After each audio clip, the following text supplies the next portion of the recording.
4 बजे से 7 बजे तक शिव के भ्रमण का समय बताया है शाम को। तो 7 बजे से लेकर फिर रात्रि 9 बजे तक लक्ष्मी और दरिद्रता फिर भ्रमण पर जाती है। इनका एक समय निश्चित है महाराज। भ्रमण कर कर आ जाना। अब इस बीच में जब लक्ष्मी और दरिद्रता दोनों निकल कर जा रही हैं तो दोनों एक भाव रख कर जाती हैं कि आज हमको कहां प्रवेश करना है।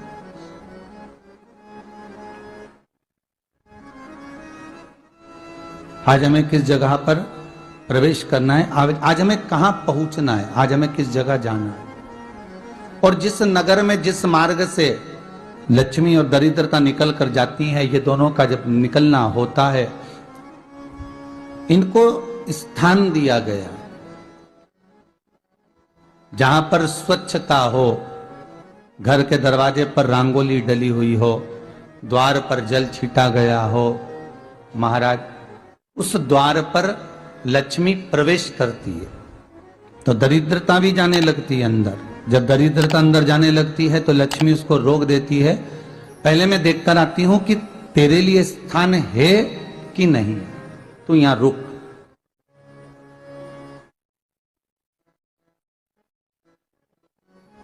कुछ देर तक दरिद्रता बाहर खड़ी रहती है और लक्ष्मी जी की बड़ी बहन जब दरिद्रता बार बार अंदर जाने का प्रयास करती है तो लक्ष्मी जी कहती हैं, जीजी तू इतनी बड़ी होकर तुझे मालूम है तू तेरा सम्मान होना चाहिए, आदर होना चाहिए, और तू अंदर चली जाए और कोई तेरा सम्मान ना करे तो कितना बुरा लगेगा, इसलिए तू बाहर खड़ी रहे। मैं अभी आई। अंदर जाती है और जब लक्ष्मी जी भ्रमण कर लेती हैं, अंदर प्रवेश कर कर आती हैं और प्रवेश कर कर आती हैं तो दरिद्रता पूछती है चले अंदर। तो लक्ष्मी जी कहती हैं, तुझे मालूम नहीं है क्या जीजी कि जिस घर में मैं प्रवेश कर जाती हूं उस घर में फिर दरिद्रता नहीं जा सकती, क्योंकि ये तेरा वचन था, ये तेरा वचन था। अपन दोनों का जब मंगल विवाह हुआ था, मेरा विवाह जब नारायण के साथ में हुआ और तुम्हारा विवाह जब दुस्साह मुनि के साथ हुआ, दरिद्रता का विवाह दुस्साह मुनि के साथ हुआ। जब अपना दोनों का विवाह हुआ था तो अपन दोनों ने एक वादा करा था कि जिस घर में लक्ष्मी प्रवेश कर जाएगी उस दिन फिर दरिद्रता नहीं जाएगी, और जिस घर में दरिद्रता प्रवेश कर जाएगी उस घर में फिर लक्ष्मी नहीं जाएगी। अब जब मैं अंदर देख कर आ गई हूं तो तू अंदर नहीं जा सकती, अर्थात लक्ष्मी के चरण जिस घर में पड़ गए उस घर में फिर दरिद्रता प्रवेश नहीं कर रही। चलते चलते फिर दरिद्रता ने देखा और लक्ष्मी जी इसको लेकर गई और लक्ष्मी जी ने देखा कि इसके दरवाजे पर जल नहीं छीटा गया, इसके दरवाजे पर ना रंगोली डली है, इसका द्वार साफ नहीं हुआ है, इसके द्वार पर दीप नहीं है, इसके द्वार पर कलश नहीं है, इसके दरवाजे पर ढेर सारा कचरा पड़ा हुआ है, कोई स्वान कोई कुत्ता गंदगी भी कर कर चला गया है, कहीं बिल्ली ने गंदगी कर रखी है, कहीं जीवों ने कुछ गंदा गिरा रखा है। तो फिर लक्ष्मी जी कहती है, जी जी अब मैं होकर आ गई थी ना, अब तू जा, तू होकर आ।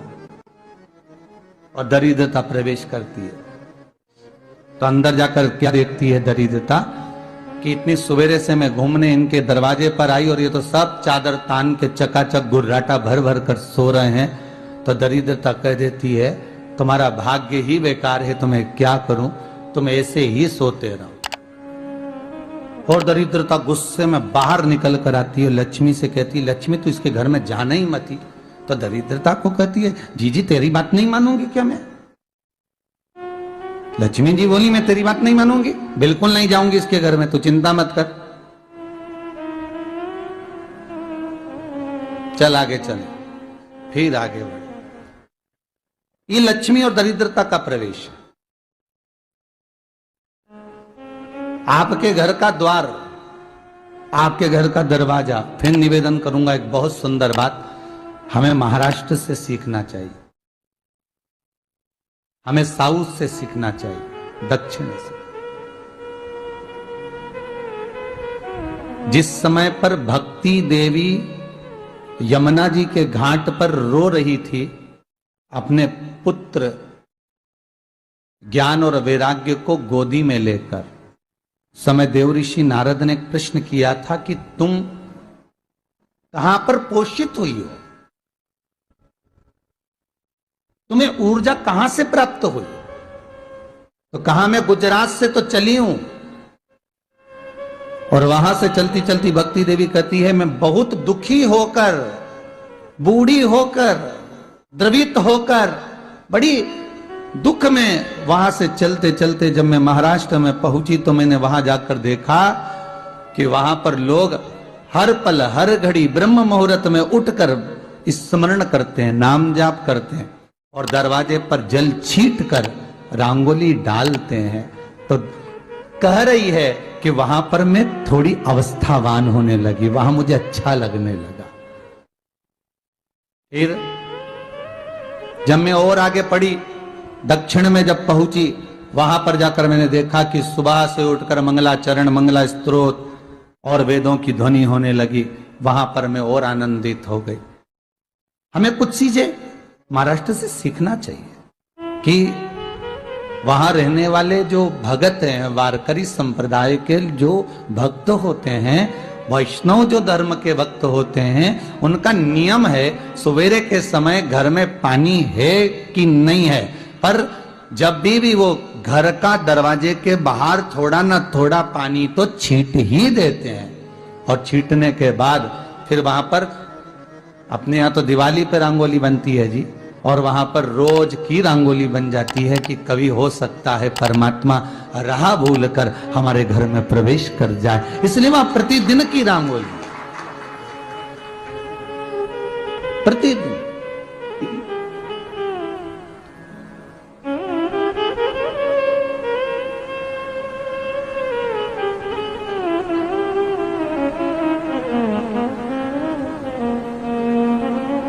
हमें सीखना चाहिए थोड़ा सा। आज के जमाने में तो बहू अपने कमरे की झाड़ू लगा ले, वो ही बहुत बड़ी बात है। हो खड़ी खड़ी बहू ये देखती रहेगी कि नौकरानी सही से झाड़ू लगा रही, वहां से लगा के लाओ, इधर से हेड के ले जाओ, वहां से कचरा सोरो, वहां से पोछा लगाओ। खड़ी रहेगी, उंगली से बताती रहेगी, पर इतना नहीं बनेगा कि सेविका से, नौकरानी से, दासी से कह दे कि तू मम्मी पापा के कमरे की लगा ले, मैं मेरे कमरे की लगा लूंगी, तू जा उधर। थोड़ा दया का भाव अगर होता तो उसके मन में भी आता कि मेरी बड़ी सेठानी तो अपनी जगह पर है, पर छोटी तो सेठानी की भी बड़ी सेठानी है जो मुझ पर करुणा करती रहती है। पर बड़ी तो कहे कि बेटा रहने दे, तू उधर ले जा, जब भाभी के कमरे में देख ले जा, उसके बच्चों का बड़ा फैलारा रहता ना, तो उधर देख ले जा, तो जरा उधर, मां उधर भेज रही है।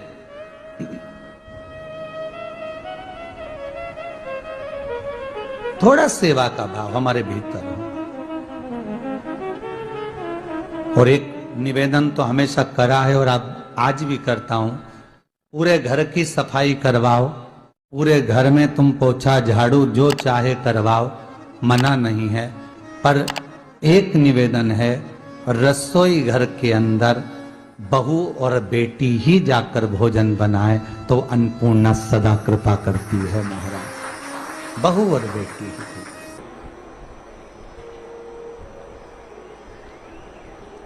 फिर एक कहीं ऐसी जगह मिल जाती है जहां ठोका और वो खीर चले, कपड़े टांग, बार बार प्रयास करा, हिम्मत नहीं आ रही। आपने कहा कि कपड़े तो टांगना है, कील तो ठोकना पड़े। जैसे कील को बार बार ठोका गया, कपड़ा टांगने के लिए एक जगह नहीं लगी, दूसरी जगह नहीं लगी, तीसरी जगह नहीं लगी, चौथी जगह पर प्रयास करते रहे।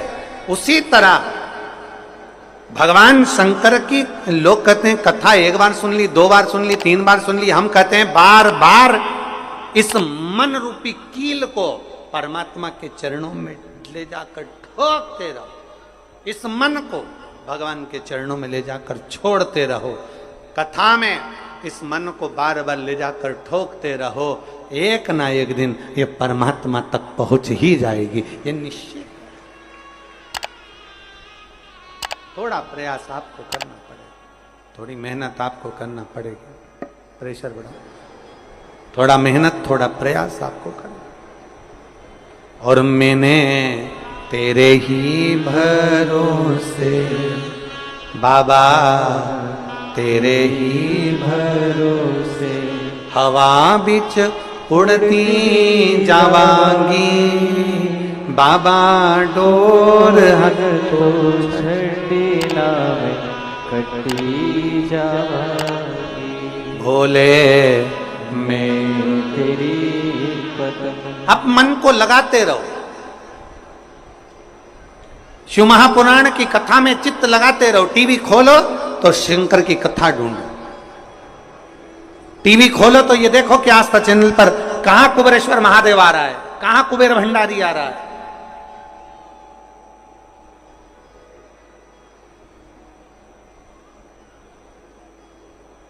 मन को इधर उधर ना मोड़ो। जैसे एक व्यक्ति ने अपनी गाड़ी से 25 लोगों को उड़ा दिया। अब एक व्यक्ति ने 25 लोगों को उड़ा दिया तो उसको ले जाके पुलिस वालों ने जज के सामने खड़ा कर। जज ने पूछा, तुम्हारे ऊपर इल्जाम लगा है तुमने 25 लोगों को उड़ाया। जी हुजूर, सफाई में कुछ कहना चाहते हो, सफाई देना चाहते हो? उसने कहा, हुजूर मैं गाड़ी चला रहा था, मेरा ब्रेक फेल हो गया था, तो एक तरफ 2 लोग जा रहे थे, एक तरफ पूरी बारात जा रही थी। अब आप बताओ हुजूर, जज साहब, मुझे गाड़ी का हैंडल कहां घुमाना था? जज साहब ने कहा, 25 लोगों से तो अच्छा था कि 2 लोगों पर गाड़ी चढ़ाता, 2 लोगों को उड़ा देता, पर 25 क्यों उड़ाए तूने? जज साहब, आप बिल्कुल सत्य कह रहे हो, मैंने अपना हैंडल 2 लोगों की ओर ही घुमाया था, पर वो बारात में घुस गए थे। मैंने तो 2 के लिए ही हैंडल घुमाया था, पर वो बारात में घुस गए। हम भी ऐसे ही हैं। हमें शिव जी को 1 लोटा जल चढ़ाना है, हमें शंकर जी का भजन करना है, हमें भगवान को भजना है, हमें कथा सुनना है। हम जाते बड़े मन से कि हमें कथा सुनना है, कथा सुनना है, कथा सुनना है, कथा सुनना है, और मालूम पड़े कथा में जाकर बैठे, कोई इधर बात कर रहा था, कोई उधर बात कर रहा था, कोई पीछे आवाज लगा रहा था, कोई कुछ नहीं, तो तुरंत जितने बैठे रहेंगे ना, तुम सबका ध्यान एकदम उसी जगह पर मन जाएगा कि कौन ने क्या बोला, कौन ने क्या करा। अरे भाई, तुम आए कहां पर हो? भगवान शिव की कथा को सुनने के लिए। तुम आए कहां पर हो? शंकर को अपने दिल में बिठाने के लिए। तुम आए कहां पर हो? शिव तत्व को जानने के लिए। और अपने चित्त को हम भटका रहे हैं, अपने चित्त को इधर उधर लेकर जा रहे हैं, वो श्रेष्ठता नहीं।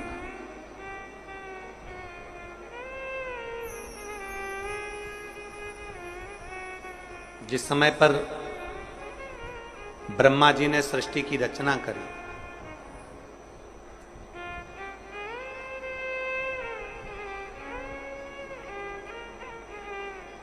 सर्वप्रथम ब्रह्मदेव सृष्टि की रचना करना प्रारंभ करते हैं और देखते हैं कि यह संपूर्ण ब्रह्मांड को मुझे अच्छा बनाना है, प्रबल बनाना है, श्रेष्ठ बनाना है, इसकी रचना करना है, इसका विस्तार करना है। उन्होंने सनकादि ऋषियों को प्रकट कर,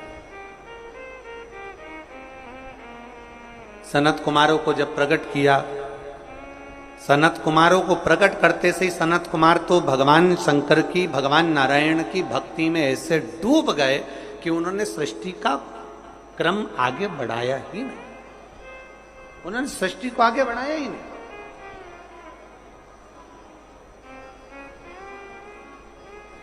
अब ब्रह्मा जी के मन में बड़ा दुख हुआ, ब्रह्मदेव के हृदय में बड़ा बड़ा दुख हुआ ब्रह्मा जी को।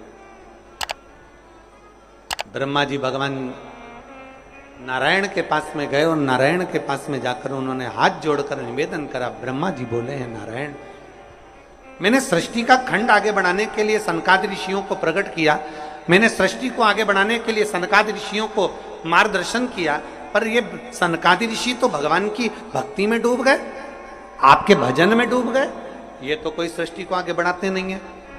करूं तो करूं क्या, सृष्टि कैसे बढ़ाई जाए, अब ये मुझे आप बताओ।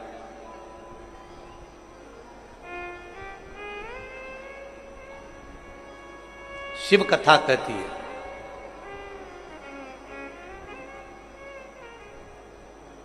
जब आपको लगने लगे कि मैंने बहुत प्रयास कर लिया और अब मेरा यह कार्य नहीं हो रहा, तब उस जगह पर शिव महापुराण की कथा कहती है कि एक बार शंकर पर विश्वास कर कर देखो, शंकर पर भरोसा कर कर देखो। एक पत्र है,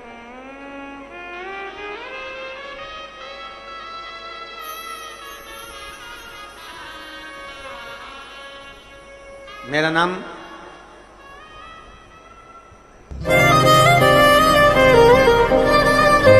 जात्री साहू है, ग्राम बोराई, जिला दुर्ग की निवासी। मेरी 7 साल की बेटी है जिसका नाम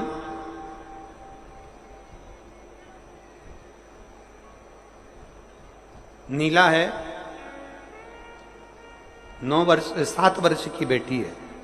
कहीं बैठी हो तो हाथ हिला सकती है। मेरा नाम जात्री साहू है, मैं ग्राम बोराई, जिला दुर्ग की निवासी हूं। मेरी 7 साल की बेटी है, कहीं बैठी है, बच्ची आई है साथ में, ले आओ उसको, धीरे धीरे ले आओ, ले आओ उसको, धीरे धीरे लेकर आओ। 7 साल की बेटी है, 9 फरवरी को स्कूल से आई और अचानक वो बात कर रही थी तो तुतलाने लगी। तुतलाते तुतलाते उसकी आवाज चली गई, गिर गई, कमर, पैर, हाथ कुछ काम नहीं कर रहा था। बाद में उसने आंखों को भी बंद कर लिया, सुनने की शक्ति भी चली गई। गुरुदेव, हम तुरंत उसको लेकर डॉक्टर के पास भागे। जब डॉक्टर के पास गए तो डॉक्टर ने जब जांचें करना प्रारंभ करा और जांच करते करते करते करते मालूम पड़ा कि इसको एक बीमारी हो गई है जो 2 लाख बच्चों में एक बच्चे में होती है, जिसका नाम GBS है। जिस बीमारी के अंतर्गत शरीर के, गला पकड़ रहा है भाई, जिस बीमारी के अंतर्गत शरीर के एक एक अंग बंद होते चले जाते हैं, उसकी नसें चोक होती चली जाती हैं। GBS बीमारी के अंतर्गत नसें चोक होती चली जाती है, बोलना, देखना, सुनना, शरीर का काम करना सब बंद हो जाता है। डॉक्टर ने कहा यह बीमारी बड़ी खतरनाक है, यह बीमारी ऐसे ठीक नहीं हो सकती, इसको नागपुर ले जाओ। हम अपनी बच्ची को नागपुर लेकर गए। नागपुर में उसका इलाज चालू हुआ। इलाज करवाते करवाते करवाते करवाते 10 दिन हो गए, 15 दिन हो गए, पर बच्ची को होश नहीं आया, वेंटिलेटर पर पड़ी रही। ना बोल पाती, ना चल पाती, ना देख पाती, ना सुन पाती। तब किसी ने कहा कि सीहोर वाला महाराज कथा कहता है, उस कथा को एक बार इस बच्ची के कानों में सुनाना प्रारंभ करो। डॉक्टर तो अनुमति नहीं दे रहे थे, पर हमने डॉक्टरों से बोलकर बच्ची के कानों में हेडफोन लगा के कथा कहना प्रारंभ किया। शिव मंदिर जाकर बेलपत्र लाते, उसके पलंग पर रख देते, थोड़ा सा जल लाकर उसके होठों पर लगा देते। 21 दिन निकल गए पर बेटी होश में नहीं आई। 21 दिन तक होश में नहीं आई। धीरे धीरे धीरे धीरे धीरे धीरे डॉक्टर ने कह दिया इसका शरीर ठीक नहीं है, ये GBS बीमारी एक ऐसी बीमारी है जो कभी ठीक नहीं होती है, आप इसको घर ले जा सकते हो, ये ऐसी कैसी ही रहेगी, ना चलेगी, ना बोलेगी, ना देखेगी, ये ऐसी रहेगी। हमने कहा डॉक्टर साहब थोड़ा सा तो इलाज करो। कहा इसका इलाज पूरे भारत में क्या विदेश में भी नहीं है। तब हमने वो बेटी 21 दिन तक ये किया, फिर सीहोर से रुद्राक्ष मंगवाया, उसका जल दिया, फिर पशुपति व्रत किया। ऐसे करते करते 45 दिन निकल गए और 45वें दिन जब हम बेटी को जल देना प्रारंभ करें तब डॉक्टर ने कहा अब इसके शरीर में हलचल हुई है और ये इसको वेंटिलेटर से उतारकर आईसीयू में रखा गया। एक 45 दिन निकल गए, 45 दिन से फिर धीरे धीरे धीरे धीरे करते करते इलाज तो चलता रहा, पर डॉक्टर बोल रहे थे इसका कोई हल नहीं है, इस बेटी को घर ले जाओ। इसका शरीर काम नहीं कर रहा था, पलंग पर पड़ा हुआ था। फिर हमने भी हिम्मत करी और उसको 2-3 महीना वहां रखा। जब कोई निर्णय नहीं निकला तब हम उसको घर लेकर आ गए। घर पर शिव जी का चढ़ा जल देते, शरीर पर जल लगा देते, बेलपत्री खिला देते, पीस पीस कर उसके मुंह में लगा देते। आज बाबा को धन्यवाद देती हूँ, इतनी बड़ी बीमारी से मेरी बेटी चलना भी प्रारंभ हुई, देखना भी प्रारंभ हुई, सुनना भी प्रारंभ हुई और आज मेरी बेटी का शरीर काम करना प्रारंभ कर दिया। मैं बाबा को यहाँ धन्यवाद देने के लिए आया। एक शिव तत्व गला पकड़ रहा है, खींच के बोलना पड़ रहा है। शिव के प्रति एक अविरल भक्ति, शंकर के प्रति एक विश्वास, एक भरोसा जागृत।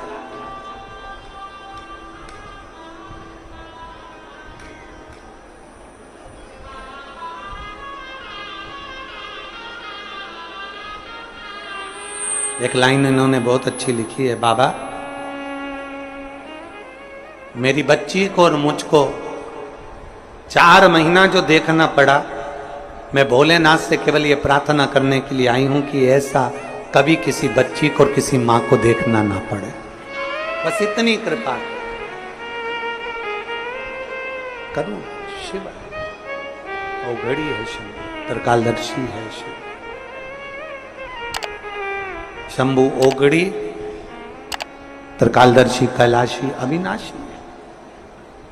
ब्रह्मा जी कह रहे हैं सृष्टि कैसे बढ़े,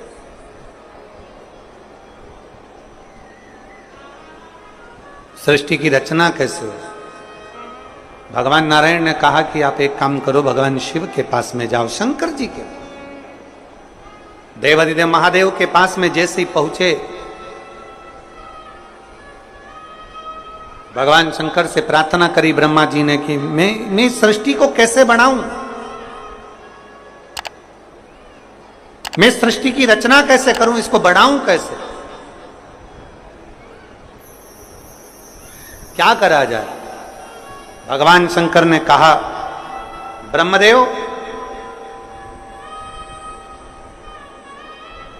यदि भूलवश भी श्रावण महीने की शिवरात्रि के दिन आपके स्मरण में हो, अगर भूलवश भी 1 लोटा जल या शिव नाम मुख से निकल जाता है तो फिर उसको कुछ नहीं करना पड़ता, करता देवाधिदेव महादेव।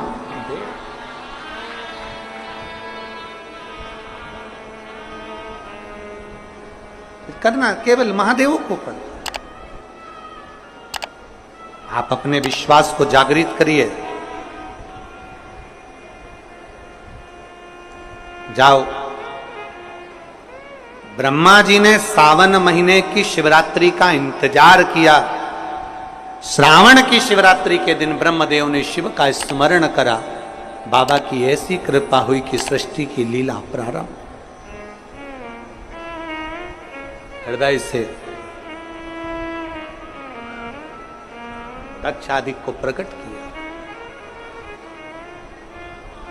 माता प्रसूति के गर्भ से सती का जन्म, और वो सती माता को भगवान शिव कुंभज बाबा के आश्रम में लेकर गए हैं। शिव भगवान कुंभज ऋषि के आश्रम में कथा को सुनने के लिए लेकर गए, अगस्त बाबा के आश्रम में कथा सुनने के लिए गए। कुंभज ऋषि के आश्रम में कथा को श्रवण करने के लिए लेकर गए।